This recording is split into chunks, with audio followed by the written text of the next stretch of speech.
I was trying to consider one day.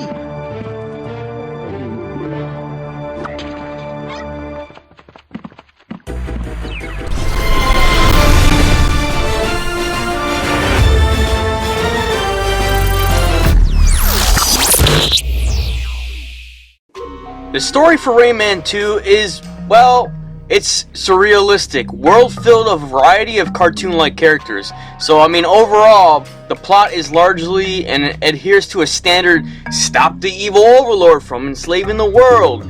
And will the hero save the world from destruction? Well, not like that, but it all boils down to your basic good versus evil storyline, but the glitches and the rest of the game elements are highly original and very well constructed. And this is what I like about this game. Think about it as Banjo-Kazooie meets, well, a pirate ship. Menacing pirate ship, and he has to take down the bad guy from destroying the world of the inhabitants of the evil overlord. And you have to save all these monsters. That's really the real element of this game, and that's all you do. You have to save your friends, save the world, and stop this evil destruction from this pirate robot monster overlord. And that's basically the story. That's really the story there. I mean, there's really not an important story, but it's just save the world. You are the hero. Rayman, the guy with no arms but has hands. And you have to save your buddy Globax and everyone, and it's a lot of fun and truly adventurous, and I can't wait to get more into this game and tell you what I think about it. I mean, there's so many things to do in this game, and I used to play it as a child, and I just can't believe there's a PlayStation 2 version, and I'm so happy that I own that. So right now, let's get into the gameplay for this game.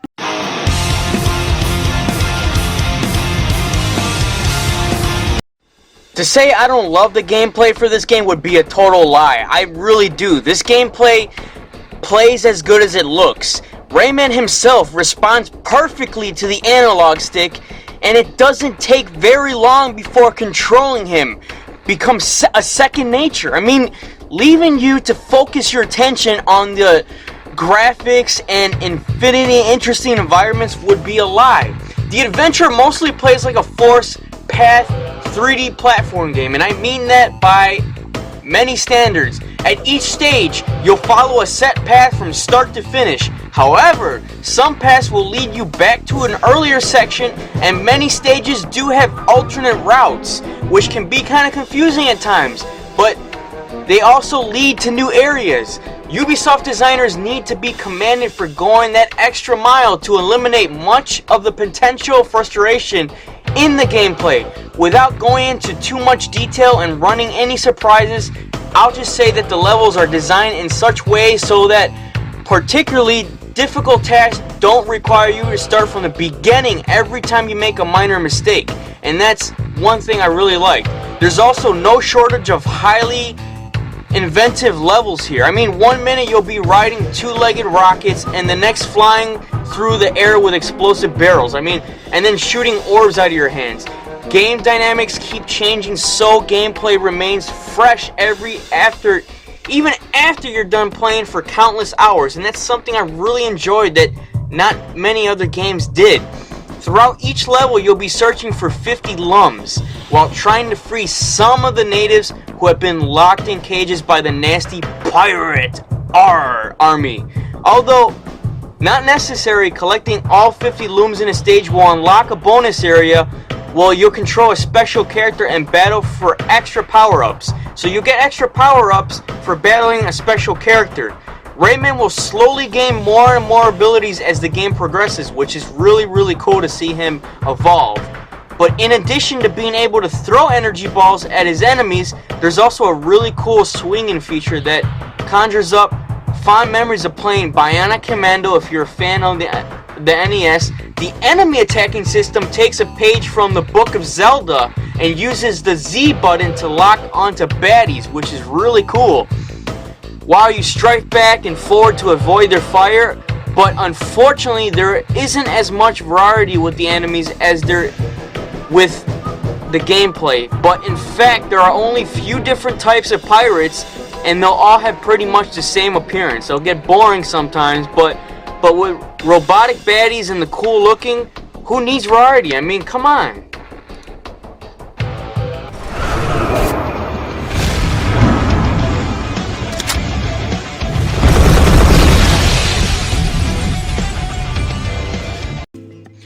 In standard mode, Rayman 2 is on par with the graphics in Banjo-Kazooie, so you will have lots of fun with this game. From grassy meadows to the textured menacing pirate ships, you got it all here.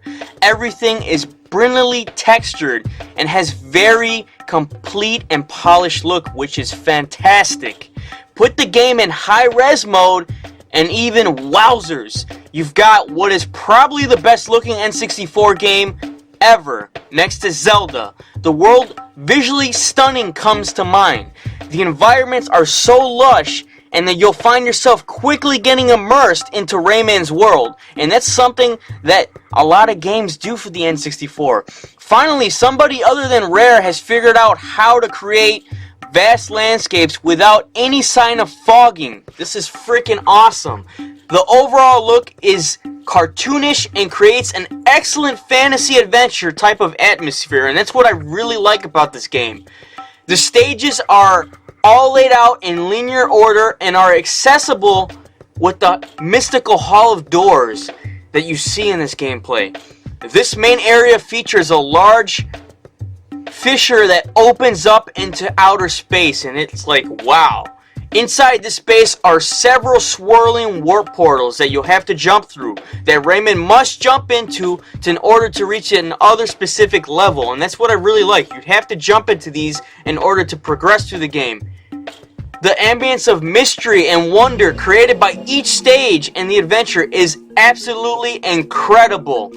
The audio game is just terrific. The soundtrack, also the sound effects are superb, done by suit and concept of the characters quite as well. There is gibberish in this game. Also in the PS2 game you'll get the voice acting, but I prefer the gibberish. Probably the most notable audio is the achievement in fake talking with each character speaks.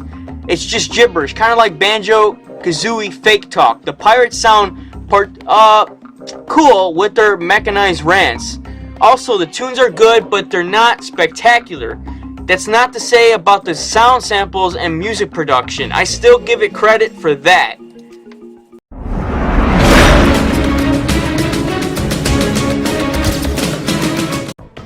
Overall, the N64 is well known for its platformers, and this is where this game comes in. There's no denying that Mario 64 still towers over most platformers released over the past couple years, but personally for me, I consider Banjo-Kazooie to be the best game of '99 after Zelda. But Rayman 2, The Great Escape, comes to the system and establishes itself as a contender amongst all these other games, the likes of the legendary games. In fact, I can say with a clear conscience that Rayman 2 is absolutely the best Force Path 3D platformer on any system to date, period. I've played just about every platformer on every system, and I can honestly tell you that it's good. Whether you'll like it more than Banjo-Kazooie will simply be a matter of personal preference, and that's up to you. But hey, with platformer games, this is a good game. Who really cares which is better? I give this game a 9.5 out of 10 because it's such a fantastic game next to the most anticipated games for the N64 to date. Mario 64, Zelda, Banjo-Kazooie. I could keep going down the list, but this game takes it up there. Thank you so much for watching my review for Rayman 2 The Great Escape. I'll be having more reviews to come. Don't forget to comment, rate, and subscribe. Critical Redemption is out, Knights. Take care and happy gaming.